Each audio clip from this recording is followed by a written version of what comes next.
انہوں نے کہا کہ اے موسیٰ، تو اللہ تبارک و تعالیٰ سے ہم کلام ہونے کے لیے جاتا ہے تو ہمیں بھی لے چل، تاکہ ہم بھی اللہ کا کلام خود سنیں، اللہ کے اوامر نواہی کو خود سنیں۔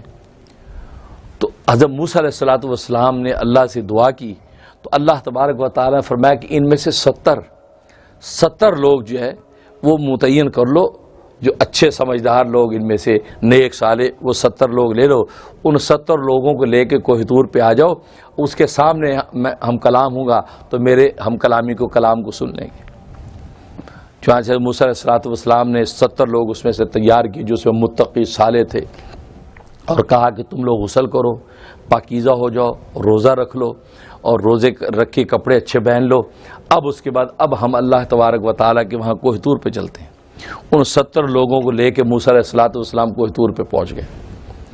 اب جب وہاں پہنچے ہیں، اب ظاہر ہے کہ اللہ تبارک و تعالیٰ نے ہم کلام ہونا تھا، تو ایک بادل ستون کی شکل میں بادل اترا، موسیٰ علیہ الصلوۃ والسلام اس بادل کے اندر داخل ہو گئے۔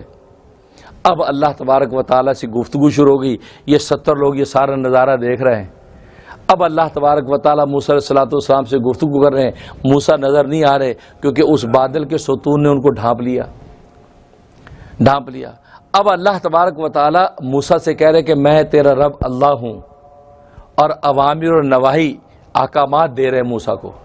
اب موسیٰ بات کر رہے ہیں، یہ سب سن رہے ہیں، لیکن نظر کوئی نہیں آ رہا، اور 6 طرف سے آواز آ رہی ہے، 6 طرف سے، اوپر سے، نیچے سے، دائیں سے، بائیں سے، سامنے سے، پیچھے سے، کیونکہ اللہ تبارک و تعالیٰ کی تو کوئی جہت متعین نہیں ہے، کیونکہ اللہ تبارک و تعالیٰ کا نور تو پورے عالم میں پھیلا ہوا ہے۔ اگر جہت متعین ہو جائے تو مطلب اللہ وہاں ہے، یہاں نہیں ہے۔ تو آواز 6 طرف سے آ رہی تھی، اب یہ بھی 6 طرف سے آواز کو سن رہے ہیں، اور موسیٰ علیہ الصلوۃ والسلام سے گفتگو ہو رہی ہے۔ جب موسیٰ علیہ الصلوۃ والسلام نے اللہ تبارک و تعالیٰ سے کلام کیا ہے تو اس کی برکت ایسی ہوئی کہ موسیٰ علیہ الصلوۃ والسلام کا چہرہ ایسا نورانی ہو گیا، ایسا نور، کیونکہ اللہ تبارک و تعالیٰ کے جلال کی تجلی آپ پہ پڑ رہی ہے، ایسا نورانی چہرہ کہ جب موسیٰ علیہ الصلوۃ والسلام لوٹے ہیں تو قوم کی نگاہ آپ پہ نہیں پڑتی تھی، وہ 70 لوگ آپ کو دیکھ نہیں پاتے تھے، آپ کے چہرے پہ نگاہ نہیں ٹکتی تھی ان کی، ایسا چہرہ پر نور ہوا۔ اب موسیٰ علیہ الصلوۃ والسلام نے پوچھا کہ سن لیا؟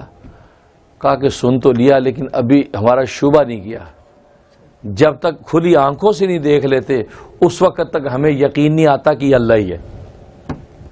اتنے ضدی قوم ہے یہ بنی اسرائیل، اتنی ضدی قوم کہ نہیں پتہ نہیں کون بول رہا تھا، لہذا ہم جب تک آنکھوں سے دیکھ نہیں لیں گے کہ یہ اللہ ہے اس وقت تک ہم نہیں مانیں گے۔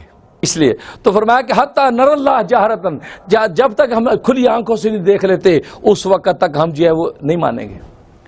بس اللہ کو جلال آ گیا۔ ایک روایت میں آتا ہے کہ اللہ نے آسمانی بجلی گرائی اور بجلی نے ان کو سب کو راکھ کر دیا، ہلاک ہو گئے۔ اور ایک روایت میں تو آگ آئی آسمان سے اور آگ نے آ کر ان کو بھسم کر دیا، ہلاک ہو گیا، 70 کے 70 لوگ مر گئے۔